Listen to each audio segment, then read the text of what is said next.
This morning, the White House projecting confidence a deal to end the war with Iran is close. We feel good about the prospects of a deal. This even as the Trump administration ratchets up the pressure on the Iranian regime to agree to the president's demands. This whole thing is really about no nuclear. They cannot have a nuclear weapon. If you do not comply with this blockade, we will use force. The White House putting direct pressure on the Iranian economy, a military blockade of Iran's ports preventing it from exporting oil. The Navy has turned around at least 10 ships since the operation began Monday. Iran now saying if the U.S. doesn't lift the blockade, it will prevent ships from passing through the Persian Gulf, the Red Sea, and the Sea of Oman.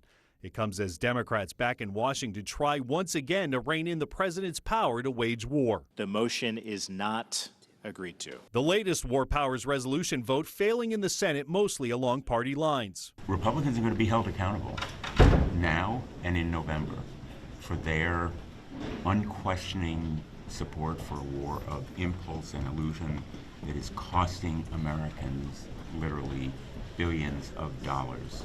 The War Powers Act of 1973 says the president can act without congressional authorization for 60 days. My hope is by the time we reach the end of that 60 days, this conflict will be over. That period is up at the end of April. The White House says negotiations with Iran could restart by the end of the week, likely again in Pakistan. Chris Pallone, NBC News, Washington.